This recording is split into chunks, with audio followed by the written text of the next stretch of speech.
News 7 Tamil, பொறுப்பும் பொது நலமும். ஆயுதங்களுடன் வந்த தீவிரவாதிகளின் படகை இந்திய கடலோர காவல்படை நடுக்கடலில் தடுத்து நிறுத்தியது பற்றி கூடுதல் தகவல்களை நமது டெல்லி செய்தியாளர் ஸ்டீஃபனிடம் கேட்போம். சிவன், இப்ப இந்த தாக்குதல் குறித்து கடலோர காவல்படையினர் விளக்கம் என்ன சொல்லியிருக்காங்க?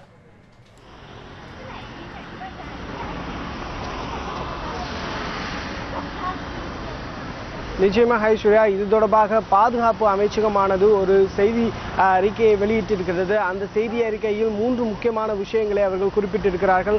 அதாவது மும்பை தாக்குதலுக்கு அடுத்தபடியாக தற்போது பாகிஸ்தானிலிருந்து இந்த கடல் பகுதி வழியாக தற்போது 365 கிலோமீட்டர், அதாவது குஜராத்தினுடைய மையப்பகுதியில் இருந்த குஜராத்தினுடைய கடல் பகுதியிலிருந்து போர்பந்தல் என்று சொல்லக்கூடிய அந்த கடல் பகுதியிலிருந்து 365 கிலோமீட்டருக்கு அப்பால் தான் இந்த சம்பவமானது நடைபெற்றிருக்கிறது. இது அதாவது மும்பை போன்ற முக்கிய நகரங்களை தீவிரவாதிகள் ஊடுருவி தாக்குதல் நடத்துவதற்கான ஒரு அறிகுறியாக கூட இருந்திருக்கலாம் என்று அந்த செய்தி அறிக்கையில் கூறப்பட்டிருக்கிறது. அதாவது இந்த விவகாரத்தை பொறுத்தவரையில் உளவுத்துறையானது இதுக்கு, அதாவது இந்த ஒரு 4-5 நாட்களுக்கு முன்னதாகவே ஒரு தகவலை உள்துறை அமைச்சகத்துக்கும் பாதுகாப்பு அமைச்சகத்துக்கும் கொடுத்திருந்தது. அதாவது பாகிஸ்தான் அல்லது மற்ற நாடுகளில் இருந்து குஜராத் வழியாக தீவிரவாதிகள் ஊடுருவதற்கான வாய்ப்புகள் அதிகமாக இருப்பதாகவும், மேலும் அதாவது கராச்சியிலிருந்து ஒரு படகானது மீன்பிடிப்பு படகு வழியாக இந்த தீவிரவாதிகள் இந்திய கடலோர எல்லைக்கு வருவதற்கான வாய்ப்புகள் இருப்பதாகவும், அவர்கள் நாட்டில் இருக்கக்கூடிய முக்கியமான நகரங்களில் மையமிட்டு தீவிரவாத தாக்குதலில் ஈடுபடுவதற்கான வாய்ப்புகள் அதிகமாக இருப்பதாகவும் எச்சரிக்கை செய்திருந்தது.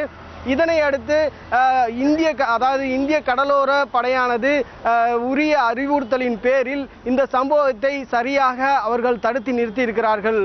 ஐஸ்வர்யா, சிவன், இப்போ மும்பை தாக்குதல் சம்பவம் போன்ற தீவிரவாத தாக்குதல் தடுத்து நிறுத்தப்பட்டுள்ளதாக சொல்லப்படுகிறது. இந்த சம்பவத்தை தொடர்ந்து மத்திய அரசு நடவடிக்கைகள் அடுத்து என்னவாக இருக்கும்?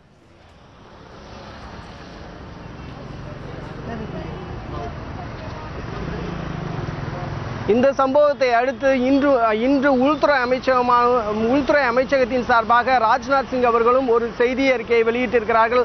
அதில் கூறப்படுவது என்னவென்றால், அதாவது மாநில அரசுகள் இதனை, அதாவது மாநிலத்தின் பாதுகாப்பை உறுதி செய்யும் வகையிலும் இந்தியாவினுடைய பாதுகாப்பை உறுதி செய்யும் வகையிலும் சிறப்பு பாதுகாப்பு வீரர்களை ஆங்காங்கே நிறுத்தி கண்காணிப்பு வேலைகளில் தீவிரமாக ஈடுபட வேண்டும் என்றும் அவர் குறிப்பிட்டிருக்கிறார். அதாவது கடந்த ஒரு வார காலமாகவே அசாம் மற்றும் பெங்களூருவில் கூட அண்மையில் ஒரு குண்டுவெடிப்பு சம்பவம் நடைபெற்றது. ஆகவே தீவிரவாதிகள் ஆங்காங்கே இந்தியாவினுடைய முக்கிய பகுதிகளை மையமாக வைத்து அவர்கள் ஊடுருவி பல்வேறு தாக்குதலில் ஈடுபடுவதற்கான வாய்ப்புகள் அதிகமாக இருப்பதாகவும், எல்லை பகுதியில் தொடர்ந்து பாதுகாப்பு சிக்கல் தொடர்ந்து நிலவி வருகிறது என்பதையும் சுட்டிக்காட்டி பாதுகாப்பினை உறுதி செய்யும் வகையில் மாநில அரசுகள் இது தொடர்பாக ஒத்துழைப்பை வழங்க வேண்டும் என்றும் அவர் கேட்டுக்கொண்டிருந்தார்.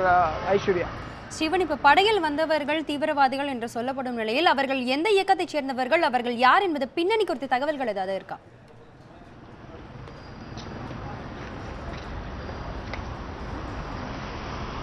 தற்போது பாதுகாப்பு அமைச்சகத்தின் சார்பில் வெளியிட்டிருக்கக்கூடிய அந்த செய்தி குறிப்பில் அவர்கள் எந்த அமைப்பை சார்ந்தவர்கள் என்று சரியாக இன்னும் அவர்கள் குறிப்பிடவில்லை.